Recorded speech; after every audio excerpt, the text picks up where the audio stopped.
نحمده ونصلي على رسوله الكريم اما بعد فاعوذ بالله من الشيطان الرجيم بسم الله الرحمن الرحيم رب اشرح لي صدري ويسر لي امري واحلل عقدة من لساني يفقهوا قولي۔ ناظرین، پروگرام اللہ کے خوبصورت نام کے ساتھ آپ کی خدمت میں حاضر ہے۔ آج ہم انشاءاللہ اللہ سبحانہ وتعالی کے نام الحی پر بات کریں گے۔ الحی کا مطلب ہے حیا والا۔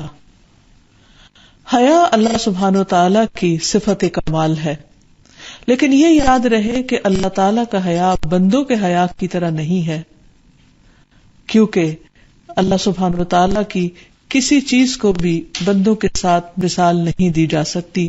کسی بھی صفت کو، اس کا حیا، اس کی صفت حیا، اس کا حیا، اس کی صفت حیا اس کی شان کے لائق ہے۔ قرآن مجید میں تو یہ نام نہیں آتا، لیکن حدیث میں آتا ہے ان اللہ عز وجل حی ستیر، بے شک اللہ سبحانہ وتعالی عز وجل حیا کرنے والا ہے، ڈھانپنے والا ہے، یعنی گناہوں کو، عیبوں کو چھپانے والا ہے۔ اسی طرح ایک اور حدیث میں آتا ہے کہ نبی صلی اللہ علیہ وسلم نے فرمایا، بے شک اللہ تبارک و تعالی جو تمہارا رب ہے وہ بہت باحیا اور معزز ہے، عزت والا ہے۔ وہ اپنے بندے سے شرماتا ہے کہ جب وہ اس کے سامنے اپنے دونوں ہاتھ پھیلائے تو وہ اس کے ہاتھ خالی لوٹا دے، یعنی جب بندہ ہاتھ اٹھا کر، ہاتھ پھیلا کر دعا کرتا ہے تو اللہ تعالی خالی ہاتھ لوٹاتے ہوئے شرماتا ہے، لیکن ہم دعا کرنے میں، اس سے کچھ مانگنے میں کتنی کمی کر جاتے ہیں۔ بہرحال حیا ایک ایسی صفت ہے کہ جو خوبصورتی دیتی ہے اور بہترین صفات میں سے ہے۔ تو آئیے ہم دیکھتے ہیں کہ قرآن مجید اور سنت رسول صلی اللہ علیہ وسلم نے ہمیں اس سلسلے میں کیا رہنمائی دی ہے۔ سب سے پہلی بات تو یہ ہے کہ اللہ سبحانہ تعالی حق کو بیان کرنے میں نہیں شرماتا، یعنی اللہ تعالی حیا والا ہے، شرماتا ہے، لیکن حق بیان کرنے میں نہیں شرماتا۔ اس سلسلے میں سورۃ البقرہ میں آتا ہے ان اللہ لا یستحیی ان یضرب مثلا ما بعوضۃ فما فوقها فاما الذین آمنوا فیعلمون انہ الحق من ربهم واما الذین کفروا فیقولون ماذا اراد اللہ بہذا مثلا یضل به کثیرا ویہدی به کثیرا وما یضل به الا الفاسقین۔ بے شک اللہ تعالیٰ اس سے نہیں شرماتا کہ کوئی بھی مثال بیان کرے، یعنی حق بات کو واضح کرنے کے لیے، خواہ وہ مچھر کی ہو یا جو اس کے اوپر ہے۔ مچھر بذات خود ایک حقیر سا معمولی سا جانور ہے، لیکن اللہ تعالیٰ اس سے بھی نہیں شرماتا کہ جو مچھر سے بھی کمتر درجے کی چیز ہو، اور خاص طور پر جو ذکر کیا گیا اس کے اوپر۔ تو اب ہم سب جانتے ہیں کہ مچھر کو جب مائکروسکوپ میں دیکھا گیا تو اس کے اوپر ایک پیراسائٹ پایا گیا، یعنی ایک اور لائف پائی گئی جو نیکڈ آئی سے نظر بھی نہیں آتی۔ تو اللہ سبحانہ وتعالیٰ اتنی چھوٹی سی چیز کی مثال دیتے ہوئے بھی نہیں شرماتا، کیونکہ وہ اس کی اپنی کریشن ہے۔ اور حیرت کی بات ہے کہ جو چیز ہماری آنکھیں دیکھ نہیں سکتی اس میں بھی زندگی ہے، اس کریچر میں کس طرح سرکولیٹری سسٹم بھی ہے، ڈائجسٹو سسٹم بھی ہے، ریپروڈکٹیو سسٹم بھی ہے، اور اتنے مائکرو لیول پر اتنی بہترین چیز کا بنانا یہ کوئی معمولی بات نہیں۔ ایک چیز جو بظاہر دیکھنے میں چھوٹی نظر آتی ہے، اس کے بنانے میں بھی اللہ تعالیٰ کی حکمت اور مصلحت ہے، وہ چھوٹی نہیں ہے۔ یہ ہماری عقلیں چھوٹی ہیں کہ جو اس کو چھوٹا دیکھتی ہیں۔ تو بہرحال اللہ سبحانہ وتعالیٰ جب حق بیان کرنا چاہتا ہے تو وہ کسی بھی چیز کی مثال سے بیان کر سکتا ہے، خواہ وہ مچھر ہو یا مچھر سے بھی چھوٹی چیز ہو۔ تو جو لوگ ایمان لے آتے ہیں وہ جانتے ہیں کہ یہ ان کے رب کی طرف سے بالکل سچی بات ہے، لیکن جو لوگ انکار کر دیتے ہیں، ان کو بات سمجھ نہیں آتی، تو وہ کہتے ہیں کہ اللہ تعالیٰ نے اس مثال سے کیا ارادہ کیا۔ اس طرح اللہ تعالیٰ کچھ لوگوں کو ایک ہی مثال کے ذریعے ہدایت دیتا ہے اور اسی کے ذریعے دوسروں کو گمراہ کر دیتا ہے. اور وہ نہیں گمراہ کرتا مگر فاسقوں کو، نافرمان لوگوں کو، جو اللہ تعالیٰ کو نہیں پہچانتے، اللہ تعالیٰ کو نہیں مانتے یا اس کے احکامات کو نہیں مانتے. اسی طرح یہ یاد رہے کہ اللہ سبحانہ وتعالیٰ ایمان والوں کو بات سمجھاتے ہوئے بھی نہیں شرماتا. نبی صلی اللہ علیہ وسلم کے زمانے میں عرب لوگ بہت سے ادب آداب سے خالی تھے. قرآن مجید میں نبی صلی اللہ علیہ وسلم کے جو فرائض منصبی بتائے گئے ان میں سے ایک لوگوں کو قرآن اور حکمت کی تعلیم دینا اور دوسرے ان کا تزکیہ کرنا. لیکن بعض معاملات اتنے مشکل ہو جاتے کہ آپ کے لیے براہ راست لوگوں کو سمجھانا بہت کٹھن ہوتا. اس پر اللہ سبحانہ وتعالیٰ ڈائریکٹ حکم نازل فرما دیتے اور اس میں مسئلے کو کھول کے بیان کر دیتے. انہی مسائل میں سے ایک مسئلے کا ذکر سورۃ الاحزاب میں کیا گیا ہے.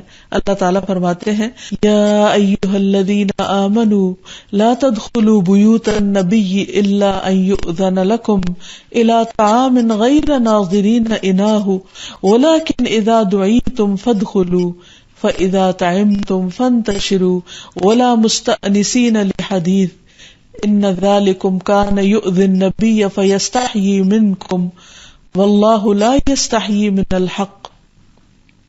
اے ایمان والو، نبی کے گھروں میں نہ چلے جایا کرو الا یہ کہ تمہیں اجازت دی جائے، اور کھانے کی تیاری کا انتظار نہ کرنے لگو، البتہ جب تمہیں کھانے پر بلایا جائے تو آؤ، اور جب کھا چکو تو چلے جاؤ، اور باتوں میں دل لگائے وہیں نہ بیٹھے رہو. تمہاری یہ بات نبی کے لیے تکلیف دہ تھی مگر تم سے شرم کی وجہ سے کچھ نہ کہتے تھے، اور اللہ حق بات کہنے سے نہیں شرماتا.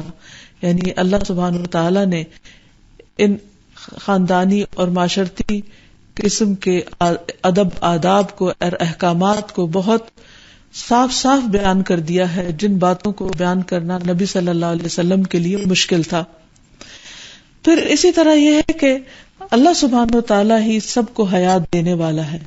وہ حیا خواہ ملائکہ کے اندر ہو، خواہ جنات کے اندر ہو، خواہ انسانوں کے اندر ہو، خواہ اہل ایمان کے اندر جو خاص حیا ہے، وہ سب بھی دراصل اللہ سبحانہ وتعالیٰ ہی کی دی ہوئی ہے اور اسی کی انسان کی فطرت کے اندر ڈالی ہوئی ہے. اس سلسلے میں اشج کہتے ہیں کہ رسول اللہ صلی اللہ علیہ وسلم نے مجھ سے فرمایا کہ تمہارے اندر دو چیزیں ایسی ہیں کہ جو اللہ تعالیٰ کو بہت پسند ہے. ان میں سے ایک حیا اور دوسرے حلم، بردباری، یعنی تحمل اور برداشت.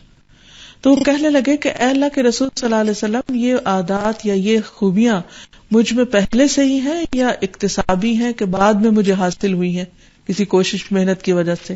فرمایا کہ نہیں، یہ ابتدا ہی سے ہیں، شروع سے ہی ہیں. میں نے کہا کہ اس اللہ کا شکر ہے کہ جس نے مجھے فطری طور پر یہ خوبیاں عطا فرمائی، وہ اس کو پسند بھی کرتا ہے.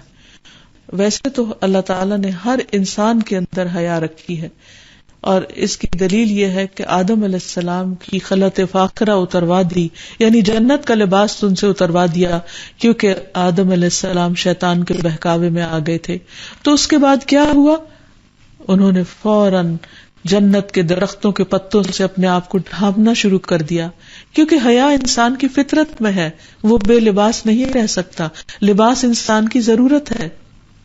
لیکن یہ ہے کہ جیسے اللہ تعالیٰ نے بعض چیزوں میں بعض لوگوں کو دوسروں کے نسبت زیادہ نوازا ہے، جیسے کسی کو مال میں زیادہ نوازا، کسی کو علم میں، کسی کو حسن میں، تو اسی طرح کسی کے اندر کچھ خاص کوالٹی زیادہ رکھ دی. تو اشد جو تھے ان کے اندر اللہ تعالیٰ نے صبر و برداشت، تحمل، حلم کی خوبی اور اس کے ساتھ ساتھ حیا کی خوبی رکھ دی، جو دوسروں کے مقابلے میں زیادہ تھی. ورنہ ایک درجے کی حیا تو سب کے اندر اللہ تعالیٰ نے رکھی ہی ہے.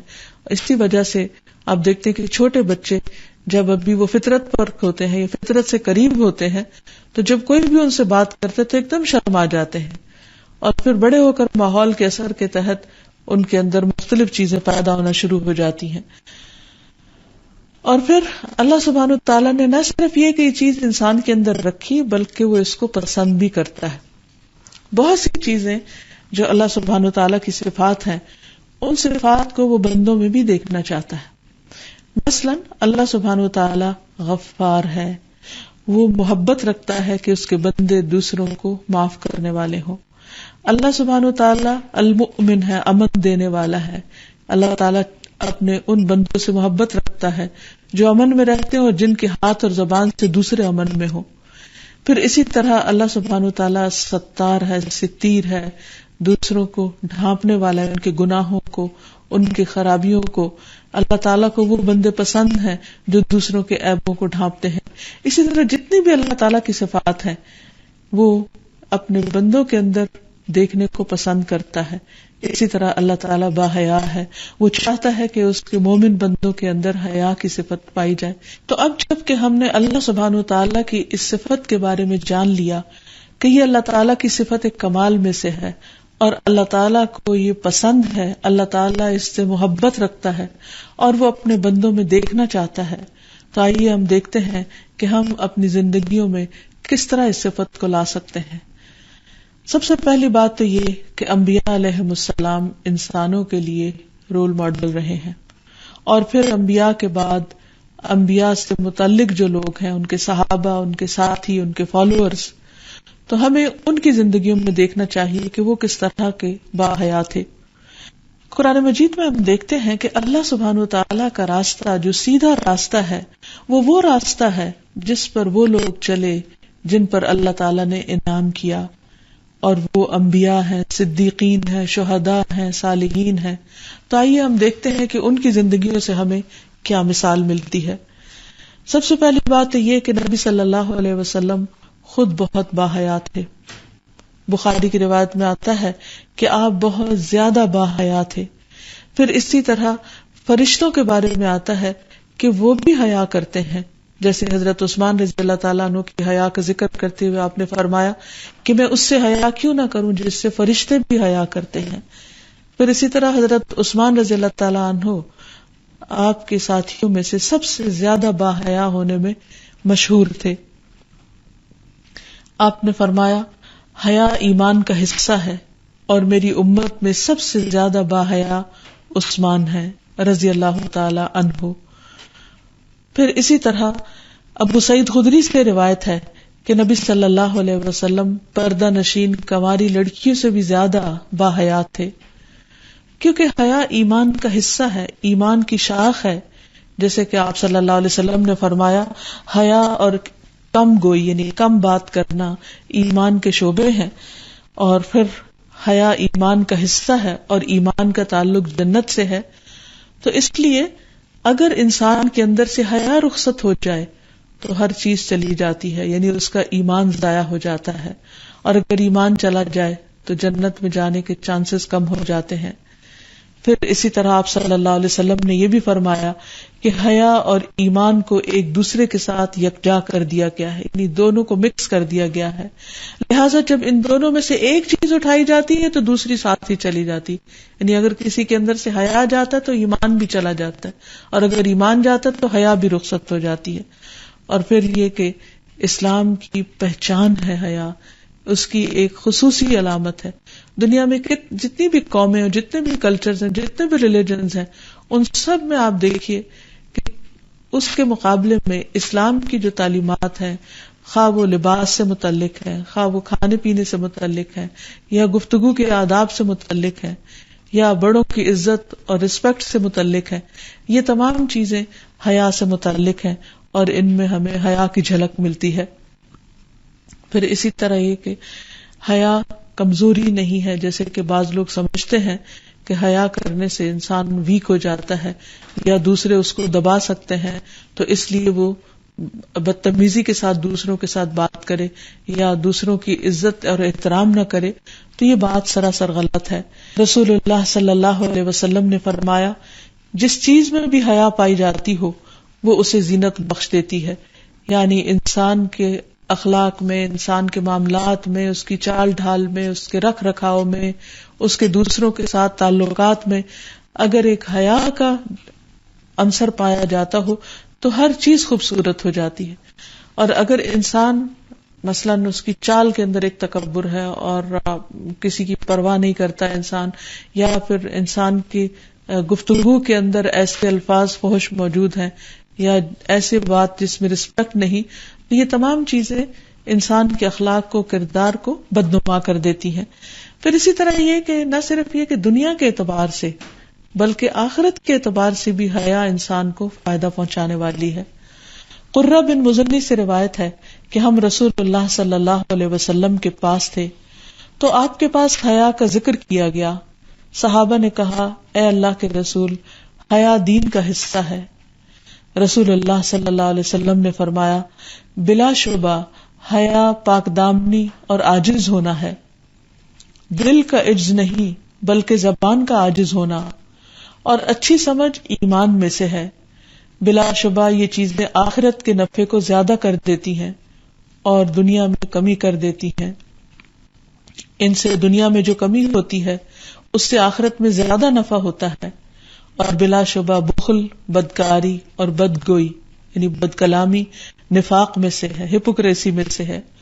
اور بلا شبہ یہ چیزیں آخرت کا نقصان کرتی ہیں اور دنیا میں زیادتی کرتی ہیں، اور ان سے ہونے والا آخرت کا نقصان اس سے زیادہ ہے جو دنیا میں یہ زیادتی کرتی ہے.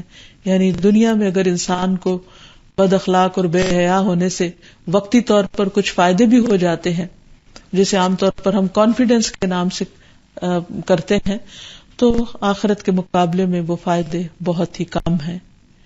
پھر اسی طرح یہ ہے کہ اگر کسی شخص کے اندر فطری طور پر حیا زیادہ پائی جاتی ہو اور اس بنا پر وہ بہت کھل کر بات نہ کر سکتا ہو یا اس کے کچھ ایکشنز دوسروں سے مختلف ہوں، تو اس پر اس کو ملامت نہیں کرنی چاہیے. اس سلسلے میں ہم دیکھتے ہیں عبداللہ بن عمر رضی اللہ تعالی عنہ سے روایت ہے کہ نبی صلی اللہ علیہ وسلم کا گزر ایک ایسے شخص پر ہوا جو اپنے بھائی پر حیا کی وجہ سے ناراض ہو رہا تھا اور کہہ رہا تھا کہ تم بہت شرماتے ہو. گویا وہ کہہ رہا تھا کہ تم اس کی وجہ سے اپنا نقصان کر لیتے ہو. تو رسول اللہ صلی اللہ علیہ وسلم نے اس سے فرمایا کہ اسے چھوڑ دو، حیا ایمان کا حصہ ہے. یعنی اگر اس کی طبیعت کے اندر، اس کی فطرت کے اندر زیادہ حیا ہے تو اس کے لیے خیر و بھلائی کا باعث ہے، تم اس پر ملامت نہ کرو. پھر یہ کہ حیا انسان کے اندر اچھے اخلاق پیدا کرتی ہے اور اچھے اخلاق کی حفاظت بھی کرتی ہے. اس کے برعکس جس چیز میں حیا نہیں وہاں پر خیر نہیں، کیونکہ پھر انسان جو چاہتا ہے کر لیتا ہے، اور جو چاہتا ہے کرنے کا مقصد کیا ہے کہ وہ اس بات کی پرواہ نہیں کرتا کہ اس کی بات یا اس کا یہ ایکشن دوسرے کو فائدہ دے گا یا نقصان دے گا، دوسرے کے لیے اذیت کا باعث ہوگا یا رحمت کا باعث ہوگا. اسی طرح ایسا انسان یہ بھی پرواہ نہیں کرتا کہ اس کا یہ عمل اللہ تعالیٰ کو پسند ہے یا نہیں. اس لیے ہم دیکھتے ہیں کہ ابو مسعود عقبہ بن عمر انصاری رضی اللہ عنہ سے مروی ہے کہ رسول اللہ صلی اللہ علیہ وسلم نے فرمایا لوگوں نے پہلی نبوت کا جو کلام پایا ہے اس میں یہ بات بھی شامل ہے کہ جب تم میں شرم و حیا نہ رہے تو جو چاہو کرو. یعنی پھر انسان ڈھیٹ ہو جاتا ہے، انسان اچھے برے کی پرواہ نہیں کرتا. لہذا حیا انسان کو ہر حال میں فائدہ دینے والی ہے. ابو امامہ رضی اللہ عنہ سے روایت ہے کہ نبی صلی اللہ علیہ وسلم نے فرمایا حیا اور زبان کو قابو میں رکھنا ایمان کی دو شاخیں ہیں، جبکہ فحش گوئی اور لا حاصل بولنا یعنی فضول باتیں کرنا نفاق کی علامتیں ہیں، نفاق کی دو شاخیں ہیں. تو اس سے یہ پتہ چلتا ہے کہ جب انسان کے اندر حیا نہ ہو تو اس کے اندر منافقت بھی جنم لینے لگتی ہے. تو اللہ تعالیٰ اس سے محفوظ رکھے، کیونکہ منافقت کا انجام تو بہت ہی بھیانک ہے. پھر اسی طرح ایک مرتبہ ایک شخص کو نبی صلی اللہ علیہ وسلم نے کچھ بے حیائی کے کاموں کا ارتکاب کرتے ہوئے دیکھا تو جس پر آپ سخت ناراض ہوئے، اور جب ام ایمن نے آپ سے کہا کہ آپ ان کے لیے دعا کریں تو آپ صلی اللہ علیہ وسلم نے اس سے بھی انکار کر دیا، کیونکہ بے حیائی ایسے کاموں میں سے ہے جو جہنم میں لے جانے کا سبب ہے. رسول اللہ صلی اللہ علیہ وسلم نے فرمایا فحش گوئی حیا کا کم ہونا بد اخلاقی کا حصہ ہے. یعنی فحش باتیں کرنا اور فحش باتوں میں گالی گلوچ وغیرہ اور ایسی باتیں جو حیا کے منافی ہوں، یہ سب کچھ بد اخلاقی شمار کیا گیا اور فرمایا کہ بد اخلاقی آگ میں لے جانے والی ہے، یعنی انسان کی آخرت کو برباد کرنے والی ہے. ہمیں اپنے بارے میں، اپنے گھر والوں کے بارے میں، اپنے آس پاس کے لوگوں کے بارے میں کنسرن ہونا چاہیے کہ اگر ہم بچوں کی زبان سے کوئی ایسی بات سنیں یا کسی بھی رشتہ دار، دوست، عزیز اور آس پاس کے لوگوں سے، تو ان کو پیار سے سمجھائیں، کیونکہ یہ خطرناک چیزیں ہیں. بعض اوقات انسان اپنی زبان سے ایسی بات نکال دیتا ہے کہ جس کے بارے میں وہ پرواہ بھی نہیں کرتا، جس کے بارے میں وہ سوچتا بھی نہیں، لیکن وہ بات اس کو جہنم کی گہرائیوں میں لے جا پھینکنے والی ہوتی ہے. پھر اسی طرح حیا کے مختلف پہلو بھی ہیں، جن میں پہلی بات اللہ سبحانہ وتعالیٰ سے حیا کرنا. یعنی انسان کس کس سے حیا کرے؟ تو سب سے پہلے اپنے رب سے حیا کرے. اور رب سے حیا کرنے کا مطلب کیا ہے؟ کہ انسان تنہائی میں بھی کوئی غلط کام نہ کرے. اور پھر اسی طرح رب سے حیا کرنے کا مطلب یہ ہے کہ انسان دل میں بھی فحش باتیں نہ سوچے. اپنے سر اور جو کچھ سر میں ہے اور پیٹ اور جو کچھ پیٹ میں ہے اس بارے میں اپنے رب سے شرمائے. جب کوئی نہیں دیکھتا تو رب دیکھتا ہے.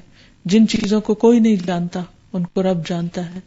ہمارے دلوں میں کیا ہے، ہم کیا سوچتے ہیں، ہم اپنے آپ سے کیا باتیں کرتے ہیں، یہ ہمارے رب کو خوب اچھی طرح معلوم ہے. تو اس لیے اصل تقویٰ اور تزکیہ اسی چیز کا نام ہے کہ انسان تنہائی میں بھی ایک اچھا انسان ہو. اس چیز کو جج کرنے کے لیے انسان اپنے آپ کو مختلف جگہوں پہ ٹیسٹ کر سکتا ہے. کس طرح؟ اس کا طریقہ ایک حدیث میں بتایا گیا ہے. سعید بن یزید سے روایت ہے کہ ایک آدمی نے کہا، اے اللہ کے رسول صلی اللہ علیہ وسلم، مجھے وصیت کیجیے. آپ نے فرمایا، میں تمہیں وصیت کرتا ہوں کہ اللہ عز و جل سے اسی طرح حیا کرو جس طرح تم اپنی قوم کے نیک آدمی سے حیا کرتے ہو. یعنی انسان جب کسی بڑے انسان کو دیکھتا ہے جس کا اس کے دل میں کوئی عزت اور وقار ہوتی ہے تو اس کے سامنے بہت احتیاط سے بات کرتا ہے. فرمایا کہ اسی طرح جیسے تم انسانوں سے شرماتے ہو تو اللہ تعالیٰ تو اس سے زیادہ حقدار ہے کہ اس سے شرمایا جائے. جب ہم کسی محفل میں ایسی کوئی حرکت نہیں کرتے کہ جس سے ہمیں شرمندگی کا احساس ہو یا ہمارے لیے امبیرسمنٹ کا باعث ہو، تو پھر تنہائی میں بھی ایسے کاموں سے پرہیز کرنا چاہیے کہ جو شرمندگی کا باعث ہو. کیونکہ تنہائی میں جب کوئی نہیں دیکھتا تو اللہ رب العزت دیکھ رہا ہوتا ہے، اور اللہ تعالیٰ سب سے زیادہ حقدار ہے اس بات کا کہ اس سے حیا کی جائے. اور اللہ تعالیٰ سے حیا کے تقاضے میں جو بات آتی ہے وہ یہ کہ انسان اپنے اندر کے خیالات کا جائزہ لیتا رہے اور ان کا تزکیہ کرتا رہے، اور موت کے بعد ہڈیوں کے گل سڑ جانے کو یاد رکھے کہ قبر میں اس کا انجام کیا ہونے والا ہے. آپ نے فرمایا، اور جو آخرت کی کامیابی چاہے گا وہ دنیا کی زینت کو ترک کر دے گا، اور جس نے ایسا کیا اس نے اللہ کا حیا کرنے کا حق ادا کر دیا. یعنی انسان ایسا لباس نہ پہنے جو بظاہر وقت کے تقاضوں کے مطابق ایک خوبصورت لباس ہو لیکن حیا کے منافی ہو، جس میں انسان کا جسم نظر آ رہا ہو یا انسان کے فگرز بہت نمایاں دکھائی دے رہے ہوں. تو ایسا لباس جو اللہ تعالیٰ کو پسند نہ ہو اور جس کو پہن کر اللہ تعالیٰ انسان پر نظر رحمت نہ کرے، تو اس سے پرہیز کرنے کی ضرورت ہے. اللہ تعالیٰ کے بعد دوسری چیز بندوں سے حیا ہے، مخلوق سے حیا. حضرت عائشہ بیان کرتی ہیں کہ ابو بکر رضی اللہ تعالیٰ عنہ نے نبی صلی اللہ علیہ وسلم سے اندر آنے کی اجازت چاہی. آپ حضرت عائشہ کے بستر پر حضرت عائشہ کی چادر لپیٹے ہوئے لیٹے ہوئے تھے. آپ نے اندر آنے کی اجازت دے دی. ابو بکر آئے اور اپنی حاجت پوری کر کے چلے گئے. جو کام تھا ان کو آپ سے وہ کر کے چلے گئے اور آپ اسی طرح لیٹے ہوئے تھے. تھوڑی دیر کے بعد حضرت عمر نے دروازہ کھٹکھٹایا اور آپ اسی حالت میں تھے کہ حضرت عمر رضی اللہ تعالیٰ عنہ تشریف لائے اور آپ اسی طرح لیٹے رہے. وہ آئے، اپنا کام کیا اور چلے گئے. اس کے بعد حضرت عثمان رضی اللہ تعالیٰ عنہ نے اندر آنے کی اجازت مانگی. تو جب انہوں نے اجازت مانگی تو آپ اٹھ کر بیٹھ گئے. حضرت عائشہ سے فرمایا، تم بھی اپنے کپڑے سمیٹ لو. میں نے آپ سے اپنی ضرورت پوری کی، یعنی حضرت عثمان نے اپنی ضرورت پوری کی اور چلے گئے. حضرت عائشہ کہتی ہیں کہ میں نے کہا، یا رسول اللہ، آپ ابو بکر اور عمر آنے پر اس طرح نہیں چونکے جس طرح عثمان رضی اللہ تعالیٰ عنہ کے آنے پر چونکے. فرمایا عثمان بڑے حیا والے آدمی ہیں، مجھے ڈر ہوا کہ اگر میں نے اسی حال پر ان کو اندر آنے کی اجازت دے دی تو وہ اپنی حاجت بھی مجھ سے نہ کہہ سکیں گے، یعنی مجھے اس طرح لیٹا ہوا دیکھ کر وہ مجھ سے بات بھی نہ کر سکیں گے۔ تو اسی طرح ایک انسانوں کے درجے ہوتے ہیں، والدین اور بڑے لوگ جو ہم سے عمر میں بڑے ہوں ان کے ساتھ حیا کرنے کا تقاضا کچھ اور ہے، پھر اسی طرح اپنے جیسے لوگ یا اپنے سے چھوٹے لوگ یا پھر اپوزٹ سیکس یعنی مردوں کا عورتوں سے حیا کرنا، عورتوں کا مردوں سے حیا کرنا، تو ان تمام چیزوں کے اپنے اپنے درجات ہیں، تو ان کو مد نظر رکھنا ضروری ہے۔ پھر اسی طرح لوگوں سے سوال کرنے میں حیا کرنا، یہ بھی بہت ضروری ہے، کیونکہ بھیک مانگنا بھی بے حیائی کے کاموں میں سے ہے۔ نبی صلی اللہ علیہ وسلم نے فرمایا کہ مسکین وہ نہیں جسے ایک دو لقمے در بدر پھرائیں، یعنی وہ چھوٹی چھوٹی چیز مانگتا پھر رہا ہے، مسکین تو وہ ہے جس کے پاس مال نہیں، کچھ بھی نہیں، لیکن اس سے سوال سے شرم آتی ہے، وہ کسی کے آگے ہاتھ نہیں پھیلاتا اور وہ لوگوں سے چمٹ چمٹ کر نہیں مانگتا، کیونکہ مانگنے میں، سوال کرنے میں اس کو حیا مانے ہے۔ پھر اسی طرح جیسے مرد اور عورت کے حیا کرنے کی بات ہے تو اس میں نامحرم مردوں سے بات کرتے وقت اور اسی طرح مردوں کے لیے نامحرم عورتوں سے بات کرتے وقت اسلام نے کچھ حدود مقرر کی ہیں، ان کا لحاظ رکھنا ضروری ہے۔ اور اس سلسلے میں قرآن مجید میں آتا ہے، قرآن مجید میں اللہ تعالیٰ فرماتے ہیں قُل لِّلْمُؤْمِنِينَ يَغُضُّوا مِنْ أَبْصَارِهِمْ وَيَحْفَظُوا فُرُوجَهُمْ، مومن مردوں سے کہہ دیجئے کہ وہ اپنی نگاہیں جھکائیں اور اپنی شرمگاہوں کی حفاظت کریں۔ اسی طرح مومن عورتوں سے بھی کہا گیا قُل لِّلْمُؤْمِنَاتِ يَغْضُضْنَ مِنْ أَبْصَارِهِنَّ وَيَحْفَظْنَ فُرُوجَهُنَّ، کہ آپ مومن عورتوں سے کہہ دیجئے کہ وہ اپنی نگاہیں جھکا کر رکھیں اور اپنی شرمگاہوں کی حفاظت کریں۔ پھر اسی طرح اپنے سے بڑے کو آنکھ بھر کے نہ دیکھنا، یعنی بڑوں کی جہاں تک عزت اور احترام کا تعلق ہے تو اس میں انسان کی نگاہوں میں بھی ادب اور احترام ہونا چاہیے۔ جہاں تک نظروں کی حفاظت کا تعلق ہے تو نبی صلی اللہ علیہ وسلم نے فرمایا مجھے 6 چیزوں کی ضمانت دو، میں تمہیں جنت کی ضمانت دیتا ہوں۔ بات کرو تو سچ بولو، وعدہ کرو تو پورا کرو، جب امین بنایا جائے تو امانت کا حق ادا کرو، اور اپنی شرمگاہوں کی حفاظت کرو، اپنی نظروں کو بچاؤ اور اپنے ہاتھ روک لو۔ اسی طرح حرام چیزوں کی طرف دیکھنے سے بھی منع کیا گیا۔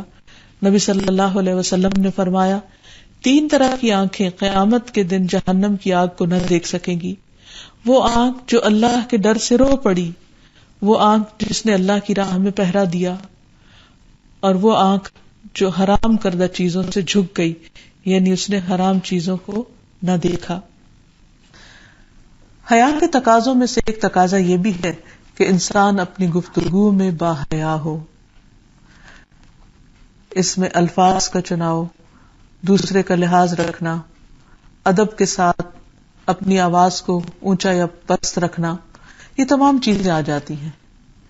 اسی طرح بےہودہ گوئی سے پرہیز کرنا، فحش گوئی، جھوٹ، چغلی، غیبت، یہ تمام چیزیں بے حیائی کے زمرے میں آتی ہیں، کیونکہ کسی کے عیبوں کو اچھالنا، کسی کی غلطیوں پر ہنسنا، کسی پر جھوٹے الزامات لگانا صرف وہی شخص کر سکتا ہے جس کے اندر حیا نہ ہو، جس کے اندر ایمان نہ ہو۔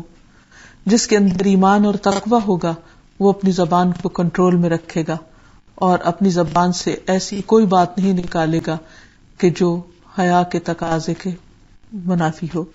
پھر اسی طرح رسول اللہ صلی اللہ علیہ وسلم نے فرمایا مومن لان تان کرنے والا، فحش گو اور بےہودہ گو نہیں ہوتا۔ ایک اور جگہ پر آتا ہے، عبداللہ بن عمر رضی اللہ عنہ بیان کرتے ہیں کہ رسول اللہ صلی اللہ علیہ وسلم میں نہ تو فحش گوئی کی عادت تھی، یعنی آپ گندی باتیں نہیں کیا کرتے تھے، اور نہ قصداً فحش کلامی فرماتے، یعنی نہ مذاق میں، نہ عام روٹین میں، نہ کسی اور موقع پر، یعنی آپ کی گفتگو ہمیشہ صاف ستھری پاکیزہ گفتگو ہوتی تھی۔ اسی لیے آپ صلی اللہ علیہ وسلم کو ایسی شاعری بھی پسند نہیں تھی جس میں بےہودہ کلامی ہو یا کسی کے بارے میں حجو کی گئی ہو یا کسی کے عیب اچھالے گئے ہوں۔ رسول اللہ صلی اللہ علیہ وسلم نے فرمایا آدمی کے پیٹ کا پیپ سے بھر جانا شیر کے ساتھ بھر جانے سے بہتر ہے، یعنی ایسے شیر جن میں بے حیائی کی باتیں پائی جاتی ہوں۔ اسی طرح انسان جب عام گفتگو میں مخصوص قسم کی بیماریوں کا تعلق اسی طرح انسان جب اپنی عام روزمرہ گفتگو میں مخصوص بیماریوں کا تذکرہ کرے تو اس میں بھی حیا سے کام لے۔ اسی طرح ازدواجی زندگی سے متعلق اگر کسی بات کا کہیں ذکر کرنا ہو تو اس میں بھی الفاظ کا چناؤ بہت مناسب ہونا چاہیے، اور ایسے تعلقات کا بوقت ضرورت تذکرہ کرنے میں بھی حیا کا دامن نہیں چھوڑنا چاہیے۔ پھر اسی طرح رشتوں کے معاملے میں، شادی کے معاملے میں حیا کرنا یہ بھی ہمارے دین کا ایک حصہ ہے۔ حضرت عائشہ سے مروی ہے کہ رسول اللہ صلی اللہ علیہ وسلم جب کسی بیٹی کی یعنی کسی لڑکی کی شادی کا ارادہ فرماتے تو اس کے پردے کے پاس بیٹھ کر اجازت کے لیے فرماتے فلاں آدمی فلاں عورت کا تذکرہ کر رہا تھا، اس شخص کا نام بھی لیتے جس نے اس عورت کا تذکرہ کیا، اگر وہ خاموش رہتے تو آپ اس کے ساتھ شادی کر دیتے، اور اگر وہ ناپسند کرتی تو پردہ کھٹکھٹا دیتی، یعنی زبان سے حیا کے مارے کچھ نہ کہتی۔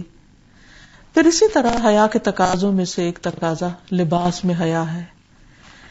تقوی بہترین لباس ہے۔ اللہ تعالیٰ فرماتے ہیں یا بنی آدم قد انزلنا علیکم لباسا یواری سوآتکم وریشا ولباس التقوی ذالک خیر ذالک من آیات اللہ لعلہم یذکرون۔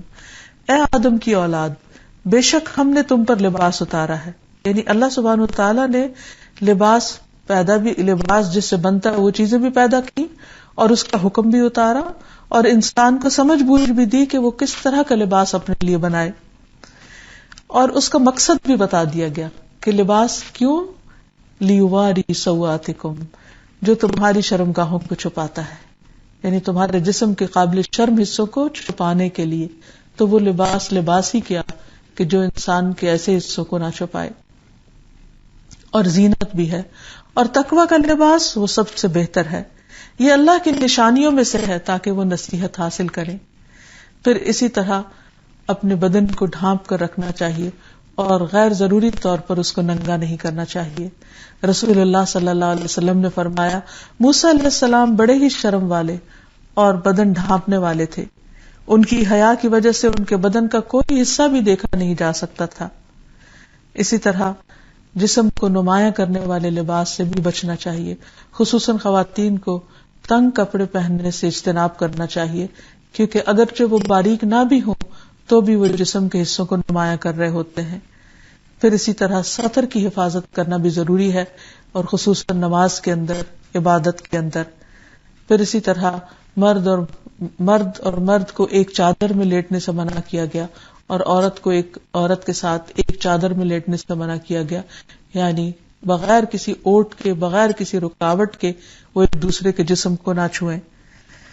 پھر اسی طرح یہ ہے کہ حیا جہاں بہت عمدہ صفت ہے، وہاں یہ بھی یاد رہے کہ حق بات کرنے میں اور دین کی تعلیم حاصل کرنے، سیکھنے اور سکھانے میں انسان کو ایسا حیا نہیں کرنا چاہیے کہ جو اس کی خیر اور بھلائی کے راستے میں رکاوٹ بن جائے۔ اس لیے ایسی حیا پسندیدہ نہیں، مذموم ہے۔ علم کی مجلسوں میں خاص طور پر حاضر ہونے اور وہاں بیٹھ کر سیکھنے سے حیا نہیں کرنی چاہیے۔ نبی صلی اللہ علیہ وسلم ایک مرتبہ خطبہ دے رہے تھے کہ 3 لوگ آپ کی مجلس میں آئے۔ ایک شخص نے آگے جگہ دیکھ کر آگے آ کر اپنی جگہ بنائی اور بیٹھ کر سیکھنے لگا، دوسرا شرما گیا اور پیچھے ہی بیٹھ گیا، اور تیسرا واپس چلا گیا۔ نبی صلی اللہ علیہ وسلم جب اپنی بات پوری کر چکے تو آپ نے فرمایا کیا میں تمہیں بتاؤں ان تینوں کا حال کیا ہے؟ وہ شخص جو آگے آیا اس نے اللہ سے پناہ چاہی، اللہ تعالیٰ نے اس کو پناہ دے دی۔ وہ شخص جو پیچھے بیٹھ گیا وہ اللہ سے شرما گیا تو اللہ تعالیٰ بھی اس سے شرما گیا، یعنی اس کا درجہ وہ نہیں جو آگے بیٹھ کر پڑھنے اور سیکھنے والے کا ہے۔ اور تیسرا وہ جو منہ پھیر گیا تو اللہ تعالیٰ نے بھی اس سے منہ پھیر لیا۔ تو اس لیے کبھی بھی انسان کو خیر اور بھلائی کی بات حاصل کرنے میں حیا سے کام نہیں لینا چاہیے، اور دین کے مشکل مسائل یا آسان، ظاہر یا چھپے ہوئے مسائل کو جاننے کے لیے مناسب مہذب الفاظ میں سیکھنے سکھانے کا سلسلہ جاری رکھنا چاہیے. مجاہد کہتے ہیں کہ حیا کرنے والا اور تکبر کرنے والا علم حاصل نہیں کر سکتے. عربی کا مشہور محاورہ ہے العلم یضیع بین الحیاء والکبر، کہ علم حیا اور کبر کے درمیان ضائع ہو جاتا ہے. وہ شخص جو حیا کی بنا پر کچھ پوچھتا نہیں، سوال نہیں کرتا، یا پھر تکبر کی بنا پر وہ کسی سے علم حاصل نہیں کرتا، تو وہ کبھی بھی کچھ نہیں سیکھ پاتا. حضرت عائشہ انصار کی خواتین کی تعریف کرتے ہوئے فرماتی ہیں کہ وہ بہت اچھی عورتیں ہیں جنہیں دین کی سمجھ بوجھ حاصل کرنے میں شرم مانے نہیں ہوتی، یعنی وہ ہر طرح کے مسائل پوچھ لیتی ہیں. پھر اسی طرح انسان کو بعض اوقات کسی کو امر بالمعروف کرنے کے لیے، نیکی کا حکم دینے کے لیے، برائی سے روکنے کے لیے کوئی ایسی بات کرنی پڑتی ہے جو مشکل ہوتی ہے، جس میں انسان سمجھتا ہے کہ شاید یہ حیا کے منافی ہے، تو اس موقع پر بھی انسان کو جھجکنا نہیں چاہیے. بہت ادب، احترام، پیار، محبت سے اور دل سوزی کے ساتھ دوسرے کی خیرخواہی کرتے ہوئے اچھی بات دوسرے تک پہنچا دینی چاہیے. پھر اسی طرح اگر کوئی ایسا مسئلہ ہو کہ جس میں انسان کے دین کے کسی فرض کے جانے کا نقصان ہو یا اللہ تعالیٰ کی نافرمانی کا اندیشہ ہو، لیکن اس میں بھی حیا کا تقاضا کچھ پامال ہوتا ہو، تو اس میں انسان کو حیا میں نہیں رہنا چاہیے. مثلاً طہارت کے بہت سے مسائل ایسے ہیں جن میں عام طور پر لوگ مذموم حیا کے تحت سوال نہیں کرتے اور بعض وقت اپنی نمازیں اور عبادت ضائع کرتے چلے جاتے ہیں. تو اس لیے اس چیز سے پرہیز کرنے کی ضرورت ہے. اور آخر میں یہ کہ انسان اللہ سبحانہ وتعالیٰ کی اس صفت کو سامنے رکھتے ہوئے اللہ تعالیٰ سے دعا بھی کرے. سب سے پہلے تو یہ کہ انسان اپنے لیے حیا کی دعا کرے کہ یا حیّ تو مجھے حیا عطا کر، وہ حیا جو ایمان کا حصہ ہے، جو ایمان کی ساتھی ہے، تاکہ حیا کے جانے سے ایمان نہ چلا جائے، کیونکہ ایمان کا جانا انسان کی زندگی میں سب سے زیادہ نقصان دہ چیز ہے. پھر اسی طرح حیا چونکہ سراسر خیر ہے تو اس لیے خیر کی دعا کرتے رہنا چاہیے. حیا چونکہ خیر ہے اس لیے ہمیں خیر کی دعا مانگتے رہنا چاہیے. اللہم انی اسألک من الخیر کلہ عاجلہ وآجلہ ما علمت منہ وما لم اعلم واعوذ بک من الشر کلہ عاجلہ وآجلہ ما علمت منہ وما لم اعلم. اے اللہ، میں تجھ سے ہر قسم کی خیر مانگتا ہوں، جلدی ملنے والی اور دیر سے ملنے والی، دنیا کی اور آخرت کی، وہ بھی جس کا مجھے علم ہے اور وہ بھی جس کا مجھے علم نہیں. اور میں ہر قسم کے شر سے تیری پناہ میں آتا ہوں، جلدی آنے والی سے بھی اور دیر سے آنے والے سے بھی، دنیا اور آخرت کے شر سے، جس کا مجھے علم ہے اور اس سے بھی جس کا مجھے علم نہیں.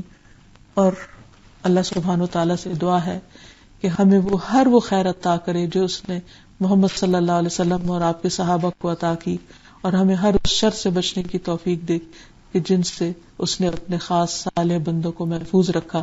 اللہ ہم سب کا خاتمہ ایمان پر کرے. وآخر دعوانا ان الحمد للہ رب العالمین. سبحانک اللہم وبحمدک اشہد ان لا الہ الا انت استغفرک واتوب الیک.